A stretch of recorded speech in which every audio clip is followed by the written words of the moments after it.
నాతో ఎందుకు చెప్పలేదు? నాతో ఎందుకు చెప్పలేదు చెప్పు. నీకెవరు చెప్పారు? ఎవరు చెప్తే నీకెందుకు? నువ్వెందుకు చెప్పలేదు చెప్పు.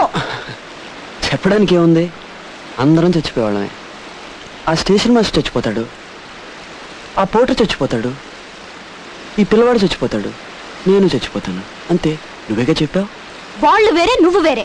ఎలా వేరే? ఎలా? చైతి ప్లీజ్ నన్ను వదిలే. నాకు అక్కర్లేదు, ఇక మీదట నువ్వు నన్ను చూడక్కర్లేదు. ఏమిటో అనేది? వద్దు, ఇంకెప్పుడు వద్దు. మనిద్దరం కలుసుకోవద్దు.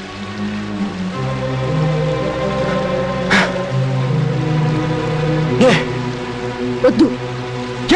ఎందుకంటే నేను భరించలేను. ఎందుకంటే రేపు నువ్వు ప్రాణాలతో ఉంటావో లేదో నాకు తెలియక నాలో నేను మొదలు పడుతూ ఉండలేను. ఎందుకంటే నేను రోజు రోజు కుళ్ళి కుళ్ళి రావలేను. చావు నీ దాకా వస్తే ఒప్పుకోగలుగుతున్నావు, అదే నాకొస్తే ఒప్పుకోలేకపోతున్నావు కదా. నా వల్ల కాలేదు, నా వల్ల కాలేదు, నా వల్ల కాలేదు. ఎందుకంటే నా ప్రాణం కంటే నువ్వు నాకు ముఖ్యం. ఎందుకంటే నా ప్రాణం కంటే నువ్వు నాకు ముఖ్యం. ఎందుకంటే నా ప్రాణం కంటే నువ్వు నాకు ముఖ్యం. ప్లీజ్ వెళ్ళిపో. వీల్లేదు. ప్లీజ్ నన్ను వదిలి వెళ్ళిపో. వీల్లేదు. ఎక్కడో అక్కడ నువ్వు ప్రాణాలతో ఉన్నావు అనుకుంటూ నేను చచ్చిపోతాను. ప్లీజ్. వీల్లేదు. ప్లీజ్ వెళ్ళిపో. నా వల్ల కాదు. ప్లీజ్ నన్ను చంపుకో. నేను చచ్చే లోపల నువ్వు నన్ను చంపొద్దు. నన్ను ప్రశాంతంగా చచ్చిపోని. నువ్వు నన్ను వదిలి వెళ్ళిపో.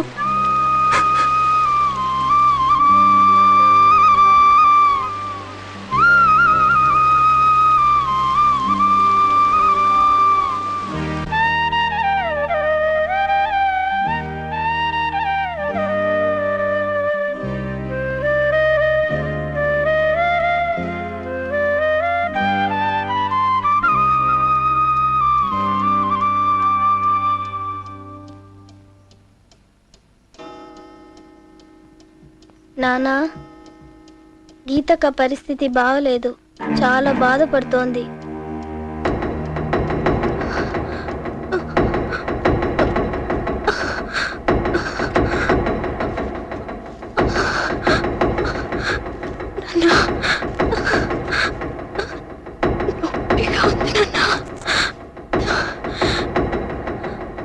భరించలేకుండా ఉన్నాను.